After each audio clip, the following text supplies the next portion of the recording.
नमस्कार दोस्तों, मैं आशु आपका स्वागत करता हूं हमारे YouTube channel digital study point में। तो दोस्तों, आज की हम अपनी इस वीडियो में गवर्नर ऑफ स्टेट्स के बारे में जानेंगे। और दोस्तों, यह हमारी कंप्लीट पॉलिटी का कौन सा लेक्चर है? यह हमारा 16वां लेक्चर है। इसके पहले दोस्तों हमने 15 लेक्चरों में पार्ट 1 से लेकर दोस्तों कौन से हमारे जो भाग हैं, हमारे 25 भाग हैं संविधान में, उसके भाग 1 से लेकर हम 5 तक डिस्कस कर चुके थे। हम अपने कौन से पार्ट में दोस्तों, यह कौन से पार्ट में अंतर्गत आता है? पार्ट 6 के अंतर्गत आता है। इसमें दोस्तों हमने 5 पार्ट को डिस्कस कर चुके हैं और इसमें दोस्तों 3 प्रकार से हम पढ़ते हैं: एग्जीक्यूटिव, लेजिस्लेटिव और जुडिशरी। दोस्तों इसी प्रकार हमने पार्ट 5 को पढ़ा था जो हमारे सेंट्रल को लेके था। इसमें दोस्तों एग्जीक्यूटिव में कार्यकारी में आते हैं दोस्तों, जो हमने काउंसिल ऑफ मिनिस्टर को अपनी पिछली वीडियो में कर चुके हैं। और दोस्तों अब हम किस को पढ़ रहे हैं? गवर्नर को पढ़ रहे हैं। ये किस में आते हैं दोस्तों? एग्जीक्यूटिव में आते हैं। Governor, council of minister, chief minister. और दोस्तों फिर हम उसके बाद किसको पढ़ेंगे? लेजिस्लेटिव को। लेजिस्लेटिव में क्या आता है दोस्तों? जो हमारी विधानसभा है, विधान परिषद है। और दोस्तों गवर्नर इसमें भी आते हैं। तो दोस्तों गवर्नर दोनों में आते हैं, इसलिए दोस्तों गवर्नर को पढ़ेंगे आज हम, जो कि स्टेट के होते हैं। फिर उसके बाद दोस्तों जुडिशरी को पढ़ेंगे, जिसमें क्या आता है? हाई कोर्ट आता है। और इसी प्रकार हमने सुप्रीम कोर्ट को पढ़ा था किसमें? अपने पार्ट 5 में, जिसमें हमने सेंट्रल के दोस्तों एक एक करके हमने इन सारे टॉपिकों को क्लियर किया है। यदि दोस्तों आपने पिछली वीडियोस नहीं देखी हैं तो ऊपर आई बटन पर लिंक दी है, आप वहाँ से उसे देख सकते हैं। चलिए आगे बढ़ते हैं, बात करते हैं गवर्नर की।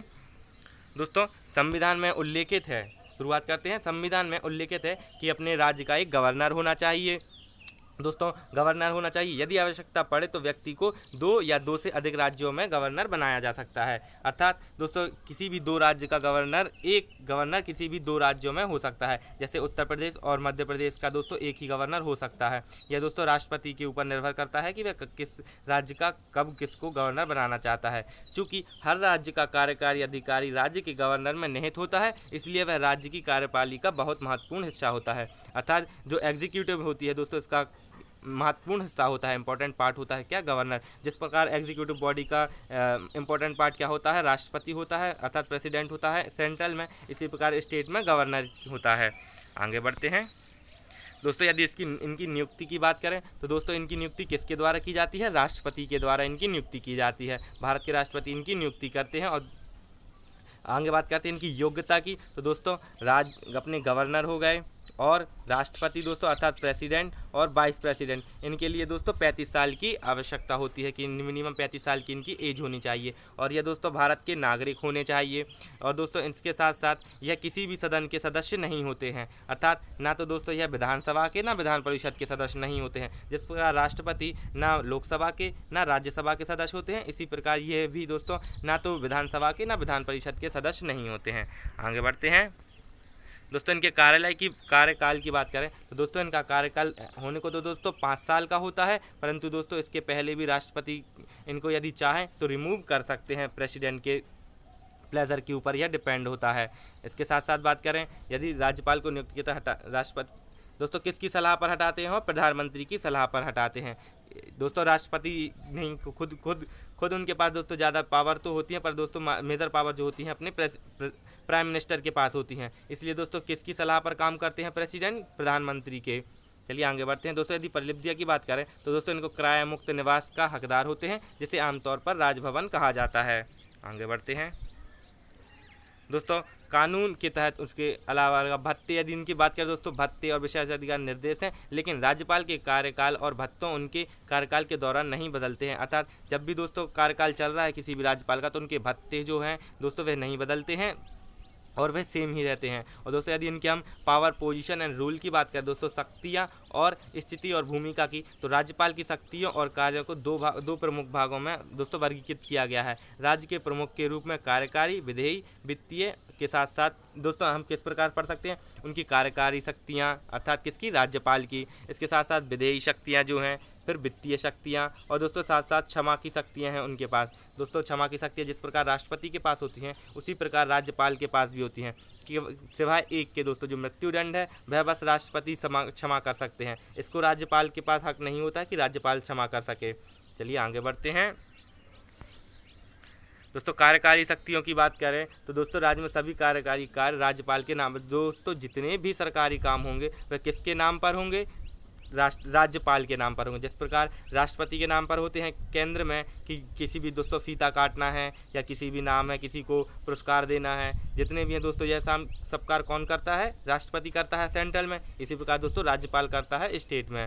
दोस्तों वह मुख्यमंत्री की नियुक्ति करता है, अर्थात जो मुख्यमंत्री को दोस्तों नियुक्ति कौन करेगा? राज्यपाल करेगा। और दोस्तों मुख्यमंत्री के सलाह पर फिर दोस्तों मंत्रिमंडल का गठन करेगा और मंत्रिमंडल को नियुक्त करेगा विधानसभा वाली, और फिर उसी के दोस्तों मंत्रियों के बीच में और उसके विभागों को अर्थात पोर्टफोलियो बांटेगा, अर्थात किस मंत्री को कौन सा विभाग देना है यह भी दोस्तों किसकी सलाह पर? मुख्यमंत्री की सलाह पर देगा। उसके पास उच्च न्यायालय के अलावा अन्य न्यायालय के न्यायाधीशों की नियुक्ति की शक्ति होती है, अर्थात जो हाई कोर्ट होता है, हाई कोर्ट के उच्च न्यायालय को जो हाई कोर्ट का जज होता है उसके अलावा दोस्तों अन्य जितने भी डिस्ट्रिक्ट कोर्ट होंगे उनकी दोस्तों उनके जज की नियुक्ति का अधिकार किसके पास होता है? अपने राज्यपाल के पास होता है। दोस्तों राज्य उच्च न्यायालय के न्यायाधीश की नियुक्ति के समय राष्ट्रपति के द्वारा उनमें सलाह ली जा सकती है।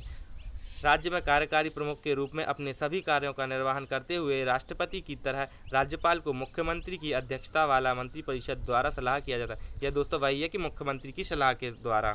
आगे बढ़ते हैं दोस्तों, हम विधायी की शक्तियों की बात करें, अर्थात लेजिस्लेटिव जो पावर होती है विधायी शक्ति में, जैसे कार्यकारी शक्ति है राज्य मंत्रिपरिषद द्वारा मुख्यमंत्री के नेतृत्व में प्रमुख की प्रयोग की जाती है।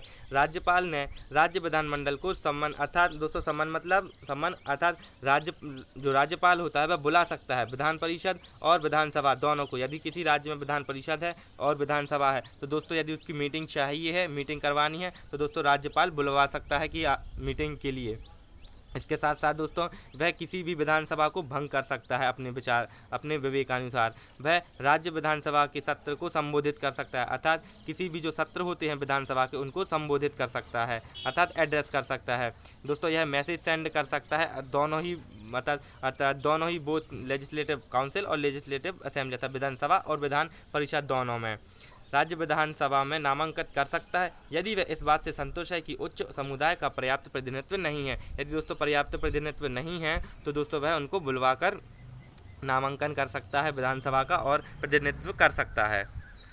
तो आगे बढ़ते हैं, यदि राज्य में परिषद मौजूद है, दोस्तों यदि राज्य में क्या है? विधान परिषद मौजूद है तो दोस्तों वह विधान परिषद की कुल ताकत के 1/6 सदस्यों को नामांकित कर सकता है। अर्थात किसी राज्य में जैसे विधानसभा के साथ साथ विधान परिषद है, जैसे कि 6 राज्यों में विधान परिषद है, तो उन 6 राज्यों में दोस्तों वह कितने सदस्यों को नियुक्त करेगा? दोस्तों 1/6 अर्थात 1/6 सदस्यों को नियुक्त करेगा राष्ट्रपति।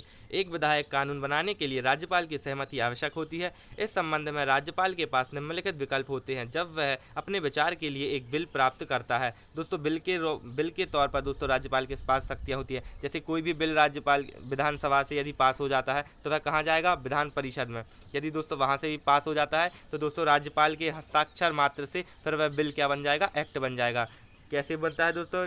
दोनों को पहले दोनों जगह से पास करवाना होगा, पास हो जाता है तो दोस्तों राज्यपाल के पास फिर कोई और ऑप्शन नहीं होता। दोस्तों उसके पास ऑप्शन होते हैं, या वह उसको रोक सकता है, या दोस्तों उसके पास जैसे पॉकेट विक्टो होता है राष्ट्रपति के पास उसी प्रकार से दोस्तों वह उसको रोक सकता है। परंतु यदि दोस्तों मनी बिल है, दोस्तों कौन सा? यदि धन विधेयक है तो दोस्तों उसके लिए उस पर साइन करना ही होगा। यदि और एक बार यदि विधानसभा के साथ पास होकर दोस्तों यदि राज्यपाल के पास पहुंच जाए तो फिर राज्यपाल उसके लिए पुनः विचार के लिए मंत्रिमंडल के पास वापस भेज सकता है। यदि मंत्रिमंडल के पास वापस भेज दिया, फिर चीफ मिनिस्टर ने यदि उसके पास फिर वापस भेज दिया राज्यपाल के पास उसको चेक करके, तो दोस्तों उसके पास राज्यपाल के पास और अन्य कोई ऑप्शन नहीं बचता है, फिर उसे दोस्तों साइन करना ही होता है, और साइन करते ही दोस्तों वह बिल एक्ट बन जाता है। आगे बढ़ते हैं, राज्यपाल के पास अध्यादेश जारी करने की शक्ति भी होती है। दोस्तों जब राज्य विधानमंडल सत्र में नहीं होता है लेकिन अध्यादेश को राज्य विधानमंडल के समक्ष रखा जाना चाहिए, जब वह अगले सत्र के लिए फिर से इकट्ठा हो, तब इस प्रकार अध्यादेश दोस्तों 6 सप्ताह के लिए बढ़ाया जा सकता है। इसी प्रकार दोस्तों जैसे कि राष्ट्रपति के पास होती है, विधानसभा को यह जारी रखने के लिए उक्त अवधि के भीतर एक कानून द्वारा अध्यादेश को प्रतिस्थापित करने के अधिकार होता है। दोस्तों जितनी अवधि होती है उस अवधि में प्रतिस्थापित करने होता है, और विधानसभा को दोस्तों चुनाव करवाने होते हैं विधानसभा को। दोस्तों यदि हम अब फाइनेंशियल पावर की बात करें अर्थात वित्तीय शक्ति की बात करें, तो राज्यपाल की पूर्व अनुमति के बिना राज्य विधानसभा में धन विधेयक पेश नहीं किया जा सकता। अर्थात जैसे कि राष्ट्रपति की पूर्व अनुमति के बिना यदि धन विधेयक है तो वह कहाँ पर लोकसभा में पेश नहीं किया जा सकता। इसी प्रकार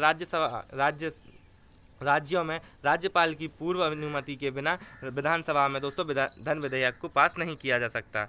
नेक्स्ट बात करते हैं, विधानसभा में राज्यपाल के नाम पर वार्षिक और पूर्व बजट पेश किया जाता है।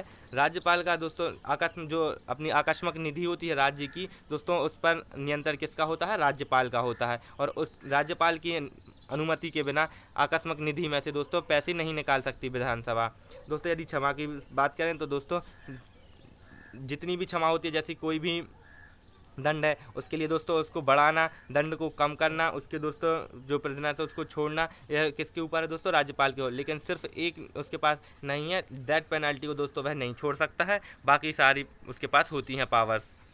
दोस्तों यदि विवेकाधीन बात करें दोस्तों तो उसमें जब राज्यपाल की राय में राज्य में संवैधानिक मशीनरी का विखंडन हो जाता है, उस स्थिति में दोस्तों राज्यपाल उस राज्य के कैसे, इसका मतलब क्या हुआ दोस्तों? इसका अर्थात विवेकाधीन शक्ति में दोस्तों जैसे कि यदि कोई भी विधानसभा दोस्तों अपनी सरकार चलाने में असमर्थ है, जैसे किसी भी राज्य में विधानसभा है वह सरकार चलाने में असमर्थ है, सरकार नहीं चलाए, और यदि राज्यपाल को लगता है कि सरकार चलाने में असमर्थ है तो दोस्तों यह किसको बोलेंगे? यह राष्ट्रपति को बोलेंगे। तो राष्ट्रपति क्या करेगा दोस्तों? यहाँ पर राष्ट्रपति शासन लगा देगा। और राष्ट्रपति शासन किस आर्टिकल के तहत लगाते हैं दोस्तों? 356 के तहत राष्ट्रपति शासन लगा देगा। कौन? राष्ट्रपति राज्य में। यह कहलाती दोस्तों विवेकाधीन शक्तियाँ राज्यपाल की। आगे बढ़ते हैं। तो दोस्तों यह थी आज की वीडियो। यह वीडियो आपको कैसी लगी आप कमेंट बॉक्स में बताइए। यदि आपको वीडियो पसंद आए तो दोस्तों इसे लाइक करिए, शेयर करिए और हमारे चैनल को सब्सक्राइब करिए। Thanks for watching friends, please subscribe my channel and support me.